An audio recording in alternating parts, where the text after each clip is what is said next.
Assalamualaikum warahmatullahi wabarakatuh. Perkenalkan, nama saya Sedawati. Di sini saya akan membahas tentang analisis portofolio saham, yaitu BBNI, ASII, dan ADRO. Di sini saya juga akan menjelaskan dengan latar belakang. Pasar modal Indonesia berperan penting dalam perekonomian dengan menyalurkan dana dari investor ke perusahaan atau emiten yang membutuhkan modal. Melalui pasar modal, perusahaan dapat memperluas usaha, meningkatkan kapasitas produksi, dan menciptakan lapangan kerja. Selain itu, pasar modal menarik investasi asing dan domestik, meningkatkan likuiditas, serta menyediakan berbagai instrumen investasi seperti saham, obligasi, dan reksadana. Likuiditas tinggi di pasar modal juga menurunkan resiko investasi dan memudahkan jual beli aset. Materi selanjutnya itu adalah profil saham yang dianalisis. Yang pertama itu adalah BBNI atau Bank Negara Indonesia, merupakan bank milik negara yang stabil dan likuid, menjadi acuan bagi investor, institusi, dan retail. Yang kedua adalah ada ASII atau Astra International, konglomerasi yang bergerak di berbagai sektor atau otomotif, agribisnis, atau alat berat, jasa keuangan, infrastruktur. Diversifikasi bisnisnya membuat saham ini stabil dan sangat likuid. Dan yang terakhir itu adalah ada ADRO, salah satu produsen batu bara terbesar di Indonesia. Harga sahamnya sangat dipengaruhi harga batu bara global dan sering bergerak berbeda dengan sektor lain, sehingga cocok untuk diversifikasi resiko portofolio. Materi selanjutnya yaitu adalah ada tujuan dan ruang lingkup analisis.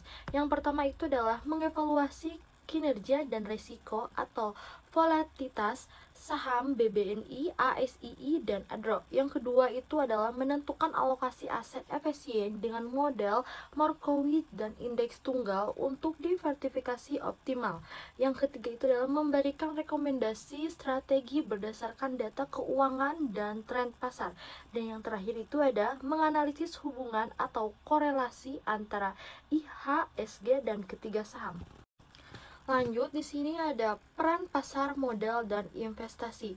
Pasar modal memiliki peran besar dalam pertumbuhan ekonomi dengan mengalirkan dana investasi produktif. Perusahaan dapat memperoleh modal dengan cepat dan efisien, mendorong inovasi, produktivitas, dan penciptaan lapangan kerja. IHSG menjadi indikator utama sentimen dan prospek ekonomi nasional. Data IHSG selama periode analisis menunjukkan fluktuasi yang mencerminkan respon pasar terhadap kondisi ekonomi global dan domestik. Selanjutnya ada manfaat investasi dan data saham. Investasi pasar modal memberi peluang keuntungan atau capital gain dan dividen. Diversifikasi portofolio menurunkan resiko dan melindungi nilai aset inflasi. BBNI, ASII, dan ADRO dipilih karena karakteristik investasinya berbeda, sehingga cocok untuk portofolio sesuai dengan profil resiko investor. Selanjutnya ada jenis saham dan hak-hak investor. Jenis saham yang pertama itu adalah saham biasa, yaitu pemilik mendapat hak suara di RUPS dan prioritas terakhir atas dividen dan aset jika likuidasi. Saham yang kedua yaitu saham preference, yaitu gabungan karakteristik obligasi dan saham biasa, dan hak atas dividen tetap dan prioritas klaim saat likuidasi. Selanjutnya ada hak-hak investor. Investor berhak atas informasi yang jelas, suara di RUPS, dividen, perlindungan hukum, hak mengajukan gugatan, dan perlakuan adil tanpa diskriminasi. Di sini saya akan menjelaskan tentang metode analisis dan model. Yang pertama itu adalah model Markowitz, yaitu menyusun portofolio optimal dengan mengombinasikan saham dari sektor yang berbeda, yaitu BBNI, ASII, dan ADRO, agar risiko total lebih rendah, dan menghitung return, ekspektasi risiko, dan korelasi antar saham. Yang kedua adalah model indeks tunggal, yaitu mengukur hubungan retur saham dengan retur pasar atau IHSG menggunakan beta, dan menyusun portofolio efisien dengan memperhatikan sensitivitas saham terhadap IHSG. Yang ketiga itu adalah analisis return dan resiko aktiva tunggal, yaitu menghitung rata-rata, standar deviasi, dan varians untuk masing-masing saham. Dan yang terakhir itu adalah analisis korelasi.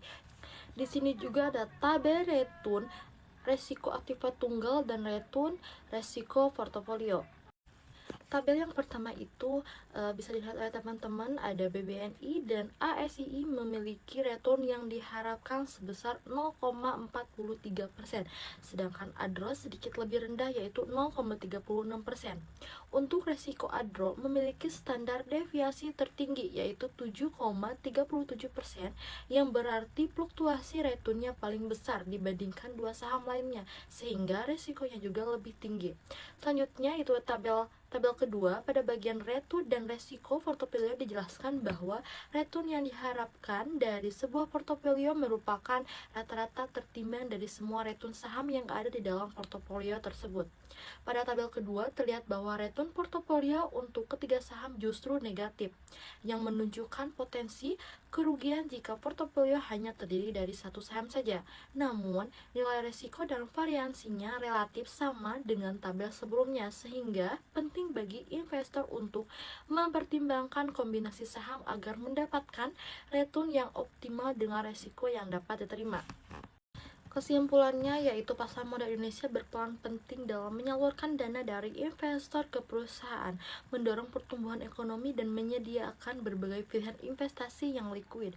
Melalui instrumen seperti saham, investor dapat memperoleh keuntungan sekaligus mendiversifikasi portofolio untuk mengurangi resiko. Diversifikasi terutama dengan memilih saham dari sektor berbeda seperti BBNI, ASI, dan ADRO menjadi strategi utama untuk menyeimbangkan antara potensi return dan resiko, sehingga investasi di pasar modal dapat lebih optimal dan stabil.